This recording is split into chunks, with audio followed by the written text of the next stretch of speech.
Hey everybody, I'm the Ranting Monkey, and today we're going to look at some real bullshit.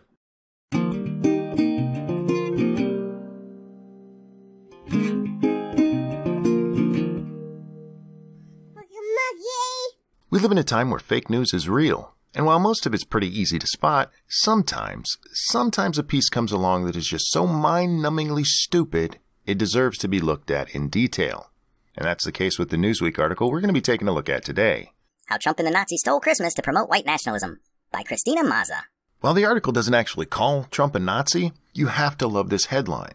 It manages to tie Trump to white nationalism, the Nazis, and conjures image of the Grinch. Much like the entire article, this headline alone should be studied by journalism students to see how propaganda works. President Donald Trump wants Americans to think he reinvented Christmas. We can say Merry Christmas again, he has said on numerous occasions both during his campaign for the president and his presidency. Christmas is back and better and bigger than ever before, he told supporters months before the Christmas season. Wow, what a Nazi white nationalist dickish thing to say. If anybody's waiting for deeper evidence of his white nationalism in this article, spoiler alert, you're going to be disappointed. You can say Merry Christmas again because Donald Trump is now president, said Trump's former campaign manager, Corey Lewandowski, after Trump won the election. Many of Trump's Christian supporters argue that the president is ending the alleged war on Christmas, which has been presented by evangelicals and Fox News anchors as a threat to Americans' Christian culture. You really have to love this article. Not only do we get President Grinch Hitler, we also get a dig at Fox News. Trump supporters say Americans have become too politically correct when they wish people happy holidays, a neutral term that can be used for people who celebrate Hanukkah, Eid, or any other religious holiday that takes place around the same time as Christmas. Oh, for fuck's sake, this has been going on much longer than Trump. You'll see this a lot when it comes to Trump. They will just blame everything on him, even though this stuff has been going on for a long, long time. The Merry Christmas vs. Happy Holiday debate is actually a really good place to look at special snowflakes. If you get upset because somebody wishes you a happy holiday, even a holiday you don't celebrate, then you're kind of an asshole. Oh my God, somebody hopes I have a good 25th of December. What a dick. But critics counter that Trump is promoting a version of the holidays that excludes members of other religions, and that his crusade to bring back Christmas is part of a larger attempt by the president to define America as a country for white Christians alone. Wishing people Merry Christmas instead of Happy Holidays is thus in line with Trump's decision to ban citizens of Muslim-majority countries from entering the United States, critics say. Well, then those people are fucking retarded. It fits neatly with his refusal to condemn white supremacists when they march against diversity, and with his condemnation of athletes who protest police brutality against black men. Okay, this moron seems to really want to tie Christianity to white people, so let's deal with that stupid shit for just a moment. According to a Pew study, whites under the age of 50 have the lowest Christian representation of any racial group. And even then, it's not until we look at people over 65 that whites are vastly more Christian than anyone else. As for immigrants, first-generation white immigrants are only 3% Christian. Again, the lowest of any racial group. Trump's Christmas push is more likely to help him with Asians and Latino immigrants than with new honkies. Seems a pretty piss-poor way to build a white ethno-state, don't you think? With this in mind, the fight to end the war on Christmas is exclusionary politics at its most flagrant. I see such invocations of Christmas as a kind of cipher, what some would call a dog whistle. It does not appear to be intolerant or extreme, but to attentive audiences it speaks volumes about identity and belonging, who and what are fully American. Richard King, a professor at Washington State University who studies how white supremacists exploit culture, told Newsweek. Oh my God, saying Merry Christmas is a fucking dog whistle.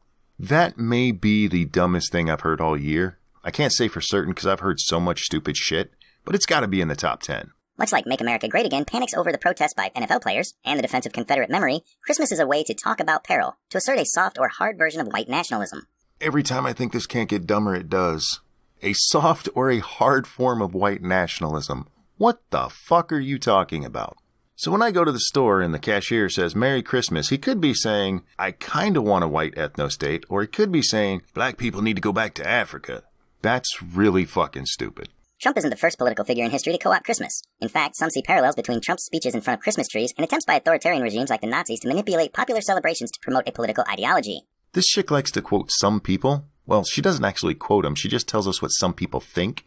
Some people are morons. I do love this picture, though. They haven't tied Trump to white nationalism at all, but they throw in this picture of a guy wrapped in the Confederate flag next to a Confederate memorial. It's not my favorite visual propaganda they threw into this piece. I mean, it's good, but the other one's so much better. We'll get there in just a minute. But by weaponizing Christmas this way, Trump is bringing a dangerous tradition of politicizing religious holidays into the United States, experts say.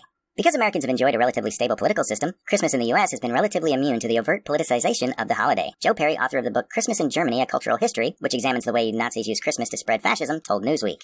Did you catch that part? It was very subtle. The guy says we haven't had the problem here in America that leads to fascism. But they made sure to tell us he wrote a book about how the Nazis used Christmas to spread fascism, to plant that little seed in your mind that Trump, who's taken over Christmas, he's going to act just like those Nazis. But not completely immune, the far-right's engagement in the war on Christmas explicitly posits that there is one single true or correct Christmas.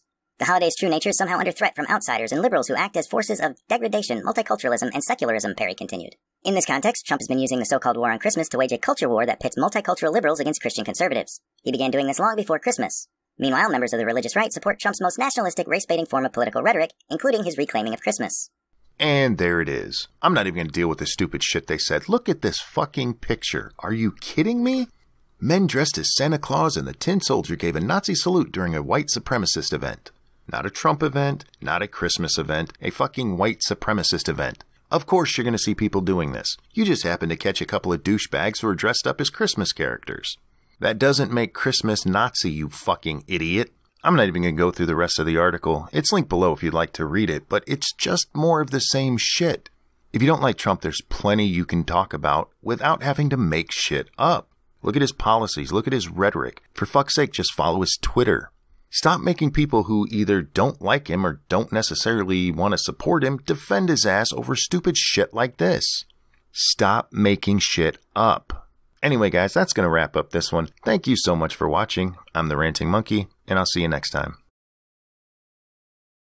Your life makes me sad.